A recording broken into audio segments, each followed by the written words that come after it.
Hello everyone, welcome back to my channel. My name is Dell and I hope that you all are doing well. I hope that you've had a wonderful week thus far. I have. So I'm back with a quick video, and as you can see in the title, it's a video to share how you can create a beautiful garden. So I'm just going to go over a couple of tips that work for me. Now yours may vary from this, but this is what I do to create and elevate my garden. So as you see, we're here in the side garden, and before this was a side garden, I've shown pictures before of what the garden looked like. I may insert them again here just to give you an idea of how I elevated this side garden, or how it became a side garden. The first thing that I did with this was I planned a design of how I wanted this garden to look. So this was actually, I don't know if I have a picture of, this was actually grass before it became a side garden. I'll try and find a picture, but this was actually grass. And then once I decided I wanted it to become a side garden, this is when we kind of added, removed grass and added these rocks and made this out of a side garden, which is kind of bordered in. We were trying to, if you can see, I don't have any of the border down here, but it's because it's buried. If you see right there, I'll point to it. It's down in the ground now. So this is what we were trying to do, is to kind of carve out. I took some spray paint and carved out this section because the grass wasn't growing as it should because there's so many trees back here. So that was the first thing that I did, was I planned a design of how I wanted this side garden. And then I had to consider the location of the garden. Does it get enough sun? Does it get too little sun? Because you have to consider that, because if it doesn't get enough sun and you're trying to plant flowers, like I was a beginner, I was just buying flowers, not really paying attention to whether they needed sun, partial shade, etc. And a lot of those plants died. And so we're this garden is full of trees all over everywhere, and then there are some openings here and there. So as you can see right above this garden, there are several trees, and I actually love the canopy over the garden like that. I think it's really, I love the nature look of it. I really love that. But I also had to consider, as I grew in gardening and researched more, what would actually make it under this these trees and what would not. For instance, I started research. I can't talk. I'm sorry. I started researching, what's good for shade gardens, and everything that came up was hostas. So as you can see, I have a lot of hosta. Those are trying to come up now, and here are some in the middle here. So I knew that certain varieties of these hostas would do well under these trees. Another thing is, the tree is actually in the garden. This is the bottom of the tree here, and it's actually in the garden. So I also had to take into consideration that this tree has been here for years. So the roots are all over everywhere, meaning that it would compete with the different flowers that I try to plant. How do I know? I've tried it, and the plants have died. Even the ones that would work under here, I would plant partial sun items and have to dig. And while I was digging, I dug up several tree roots, and some of them I, in fact, had to leave in the ground. So just an idea of what would do well in the garden would be your hostas, and not all hostas. Some hostas would actually take sun, and I believe it's the lighter leaves, but these do very well in the shade. um, Impatience will do very well in the shade. So I go through the patient impatience every year because I know that they will work. Um, Here is a poinsettia that will do well in shade or partial shade, and here is a coleus that will do well in partial shade or shade. Um, so it just depends on what you're planning. You have to consider what would work in the area that you have selected. So here are more impatiens. I do know that they will work, so I buy a variety of them. Now I've learned to how to plant them in the ground now, so I make sure that there is not a root in this area and just amend the soil, which I have not been doing that before. Here are more hostas. Also, lamb's ear, they do fine in the shade, however, they do better in full sun. So here are some here, and under this bird bath here. There are impatiens there as well. And then we have more impatiens. And I know you've seen this already, but this is just specifically about how to create, or different tips you can use to create a beautiful garden. So here are more lamb's ears as well. Now the next step is, or next tip is, create a plan. Once you have discovered where you want your garden, where you want to have your garden or make your garden, and you've already considered your location, you want to choose the plants like I mentioned, but then you want to create a plan of how you are going to arrange the plants. So you have to figure out what goes where. And sometimes it doesn't work in the first season of planting. I've gone through this garden several times, moving things, uh, taking it out altogether, or even moving it somewhere else in the garden. So it depends. There were more of these heucheras here. I actually moved 3 of them out of this garden because of the location of where they were. Also, hydrangeas will do well in the shade too. But it depends on what you are looking for. What plan do you want? Do you want just potted plants? I have potted and plants in the ground. What is your plan basically? So you kind of plan it out. If you're a person that plans on paper, I'm not.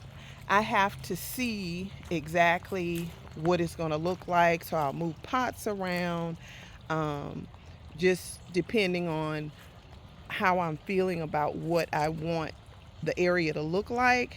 I don't draw it out on paper. It just does not work for me. I have to come out and actually look in the garden and see exactly what I want, and what the look should look like.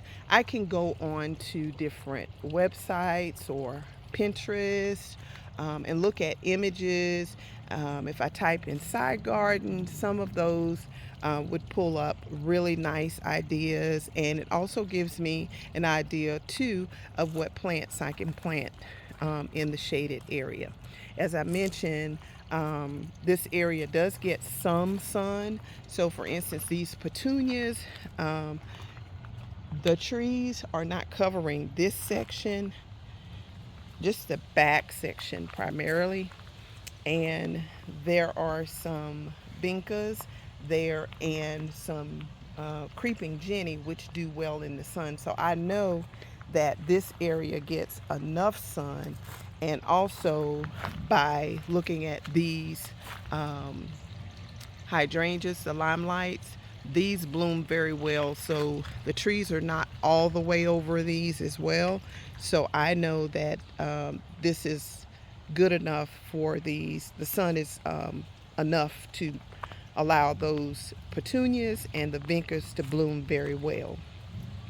So after you create your plan of how you want to carve it out, or you want to remove your grass, or you want to add rocks, or whatever you want to do to create your plan, you want to consider colors. Are you a person that likes um, just white in your garden? Do you like white and pink? Do you not like red? There are some people that will not put red in their garden. I'm not that person. I will put any color basically in my garden as long as it's pretty and I can grow it.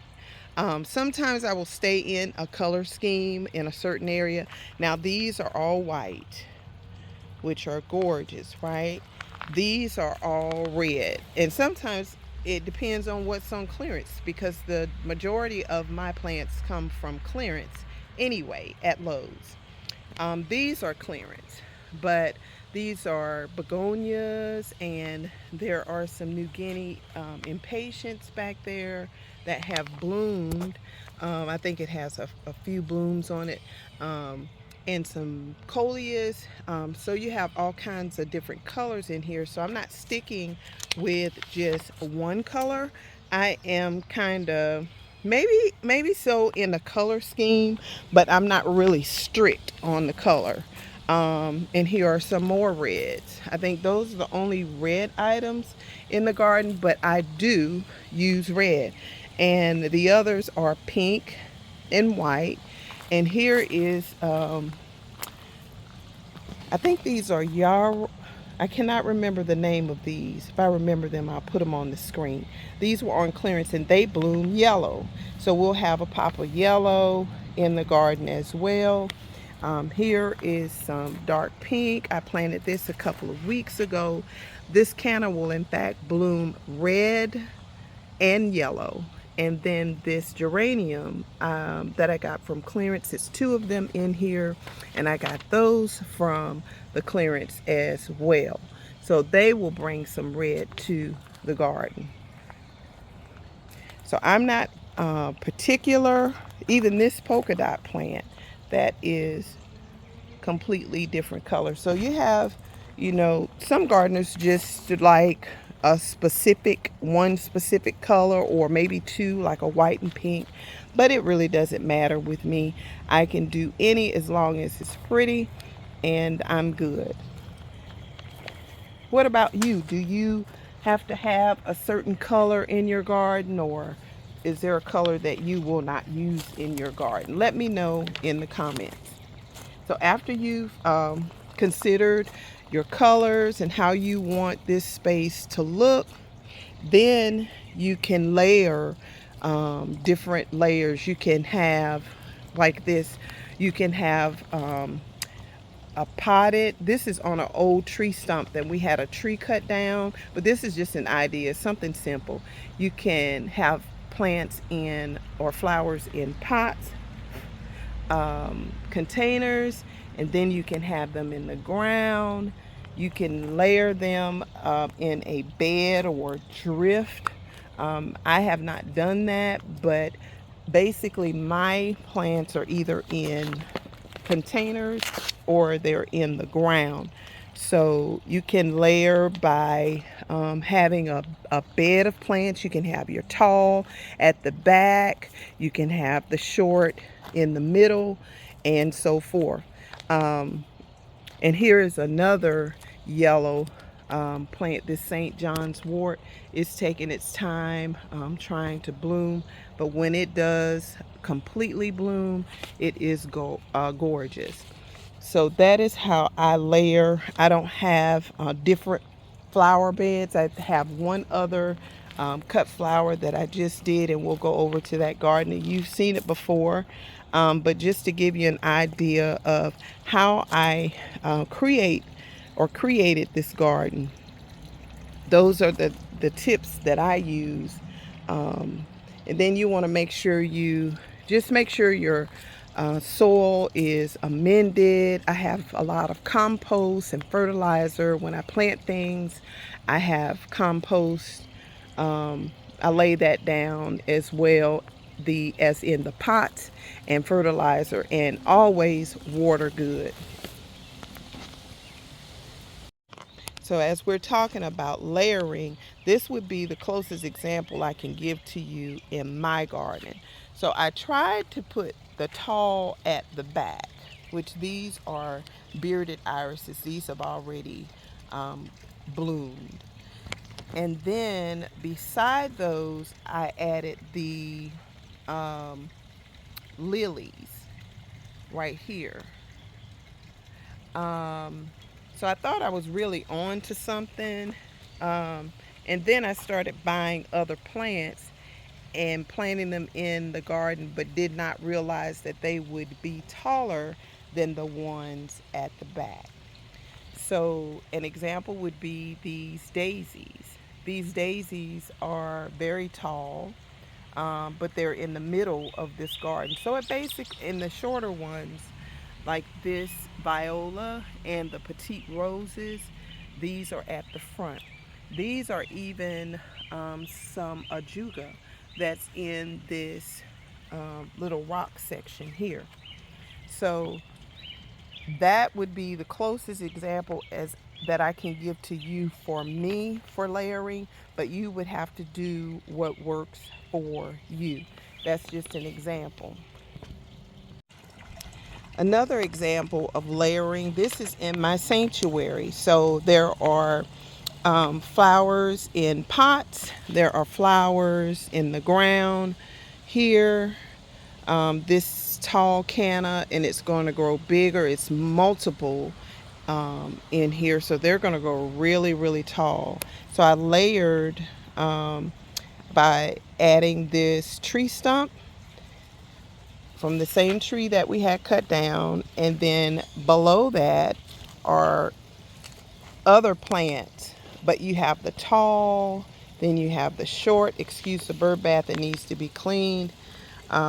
This is a salvia, and I think it's like a midnight blue salvia, and this is in the ground, however, but this is what I'm considering layered. Here's another item, another boxwood in the pot on a tree stump, but then I have canna in the ground that's going to grow up really tall, and then so forth and so on. I have different little containers, like this tree stump here with a flower in it, a vinca, and flowers below that.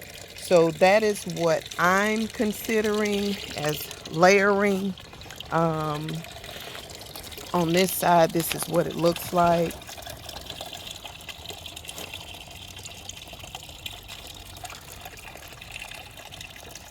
So it's many things that you can do to elevate your garden and have a beautiful garden. This is on a tall stand. I wanted it really, really tall. So there is a stand there, and then here is the container, and then the flower.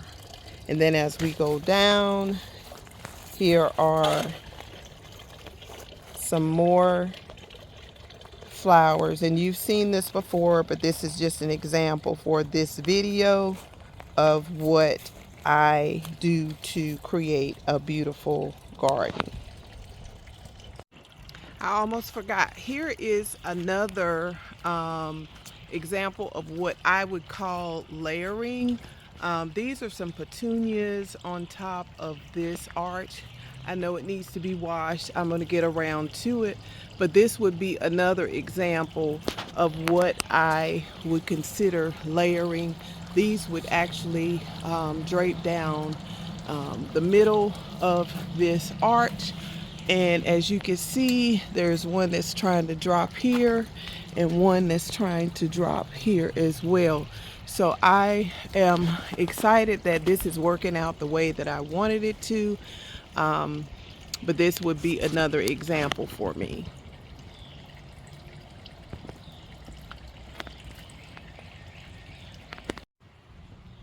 Here is also another example of layering. I have this shade garden here, but it's down to the ground, and um, I just planted inside of this with a different variety of flowers, and then um, colors.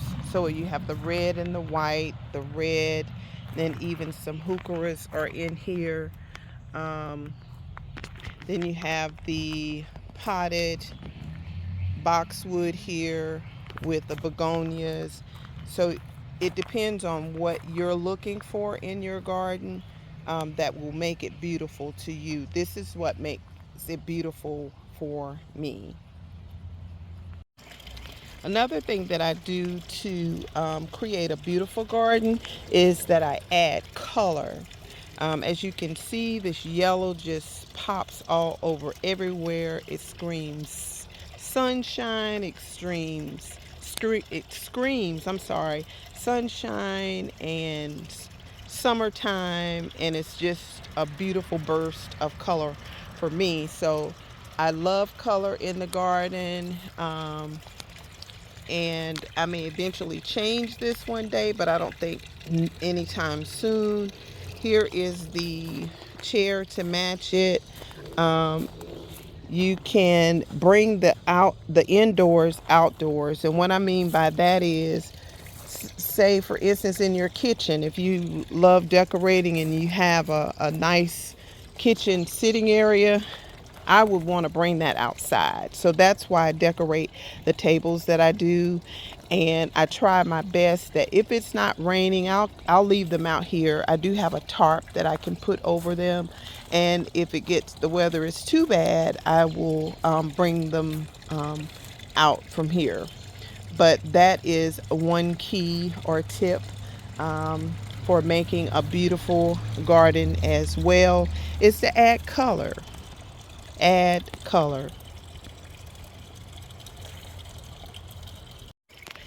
So also with adding color, another tip is to add lighting. And this lighting, well, it's a two-in-one, because I love thrifting, and these items that I'll show to you next, let's do that first. So when you add decor, let's do decor.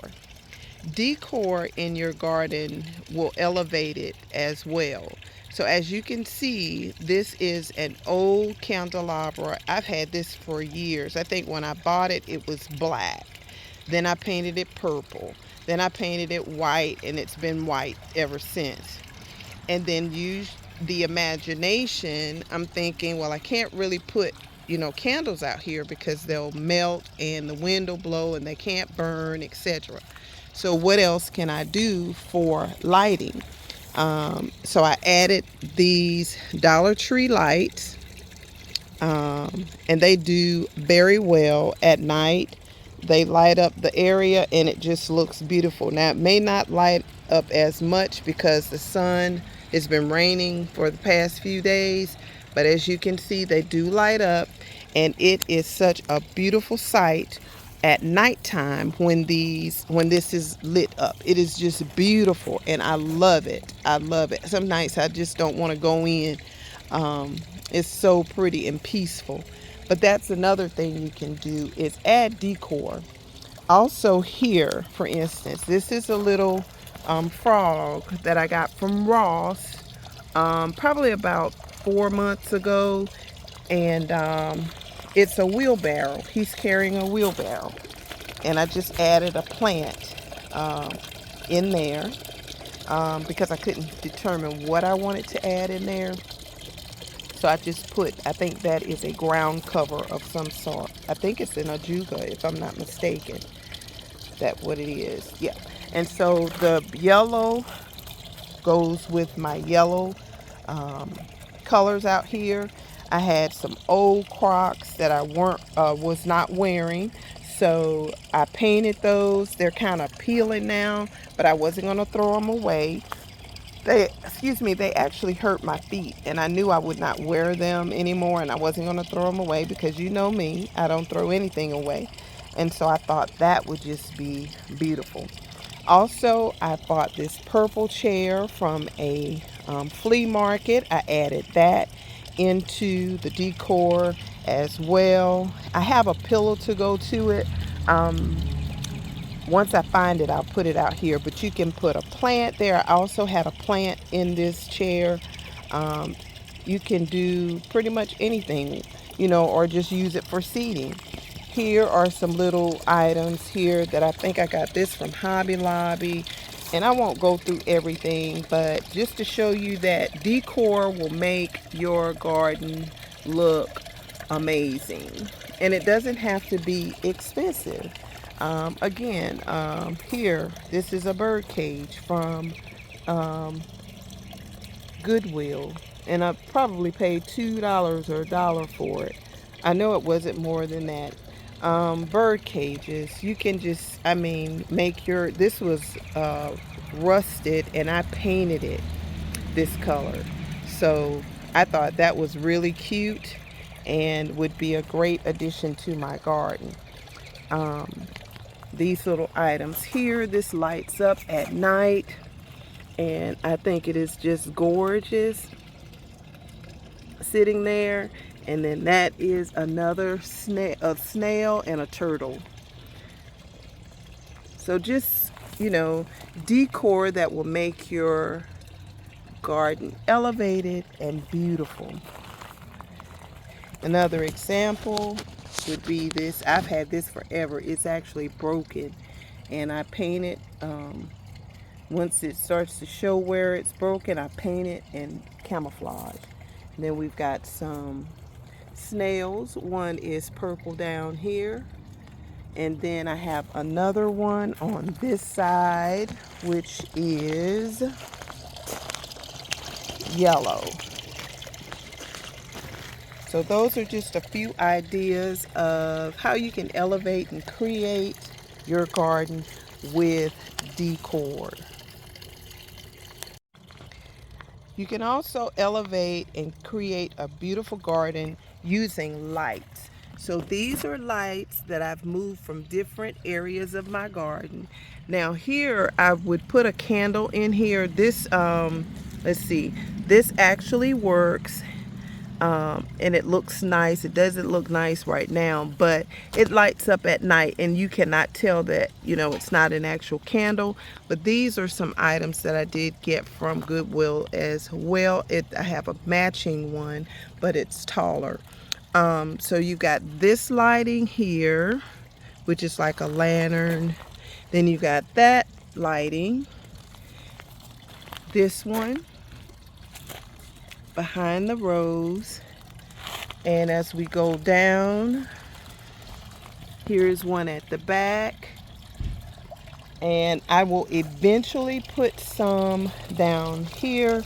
I just have not gotten around to it. As you can see, gardening takes a lot of work. So it has to actually be on my mind for me to remember. Otherwise, I won't. So we already went over this lighting. So that's some more lighting in this sanctuary.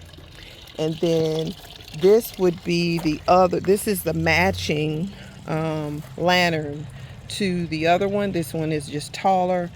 This did have a Dollar Tree candle in it, but it blew out, or it goes by batteries. So I'll probably end up throwing that one away. But that one's taller. So that is another way you can elevate and beautify your garden.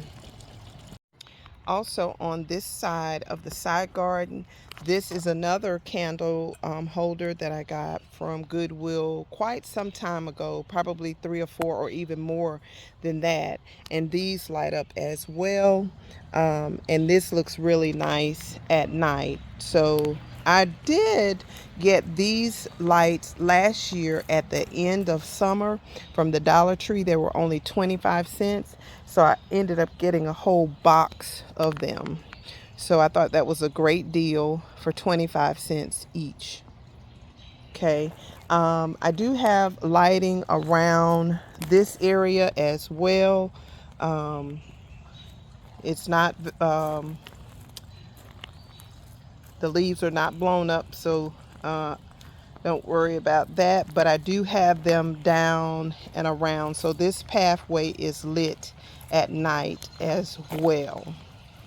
Along with that, we have some lighting in the garden here, right here, and here, and even this lighting here is a solar light, and it reflects on this bird bath. So when it's lit at night, this is lit up. This bird bath is lit up. And just different garden decor. This is an old lantern I have that I need to add a lamp candle to as well while I'm over here. But the other two lighting are back here.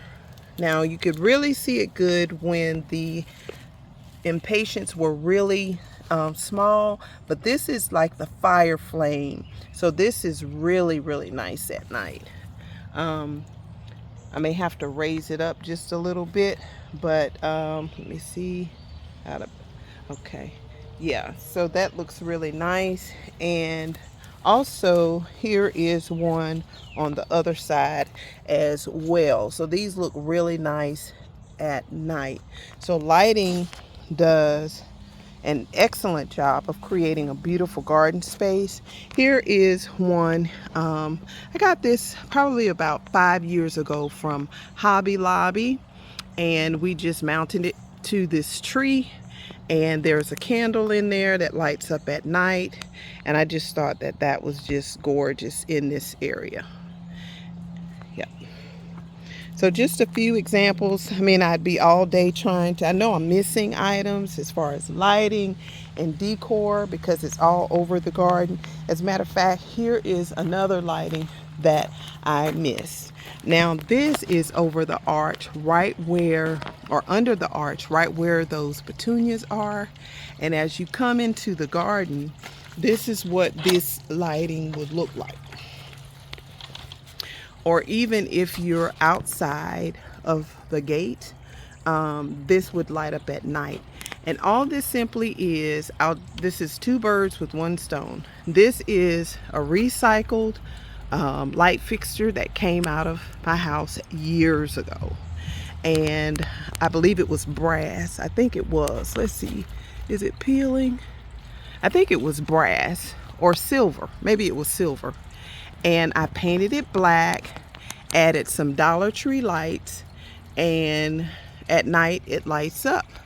So that is my last example for lighting.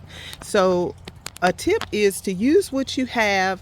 If you throw these items away and you give them to Goodwill, somebody's going to pick it up in Goodwill and use your trash as treasure, because that's exactly what I do. That's exactly what I do. Okay, so in this video, this will be my last tip in regards to creating a beautiful garden and elevating your garden. Use water features if you have, or if you can purchase them, or if you can get, you can actually make them with a plate and a stick or stand. And you can get a solar light from Amazon if you're not into the big fountains, or you're not available or readily able to purchase them. You can use something like that. Now this is a water feature here that's soothing right off of the patio, and it just creates a nice mood. Even just coming out here at night in the evening, it's probably about 7 o'clock now. The sun is about to go down, and this is just so relaxing to me. So I enjoy water features.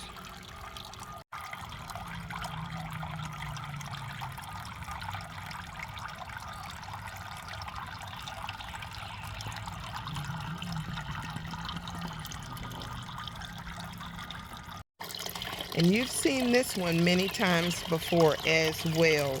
But as mentioned before, the water is just soothing, and it just does something with the flowers and the birds. You can hear the birds. It is just such a soothing, simple thing that will bring your garden from 0 to 100 in just a matter of seconds. So I love that. But that is all of the tips that I have for now. I'm sure there are plenty more. There is no specific rule book that you have to go by. It's basically what you like and what you want. Your garden is your space. It's just like inside of your home. That's your living space, and you fix it up and create different looks from time to time, and you make it your own. That's the exact same thing you do outside. My nephew came over one day and he said, Auntie, how they have a beautiful home with the upstairs deck. And he comes over, they come over a lot. And he said, Auntie, how can I get my garden to feel more homey? And I said, well, do you feel your home is homey? And he said, yes. I said, well, then you start bringing that from the inside outside. It could get even where um, pillows, like you would use, some people were like, you can't use pillows from your inside of the house outside. Why not? You can make your uh, bench really comfortable and have nice fluffy pillows on it. You can have flowers everywhere. You can have candles everywhere. It really depends on what you like. So that's how I start, from how comfortable and homey my home feel, and I want to bring that look on the outside. So I hope that this helps you in creating and elevating your garden. These are tips that I use to elevate and beautify my garden. And I appreciate you stopping by to take the time to watch. And I will see you in a video really soon. May the good Lord bless you all real good. Take care.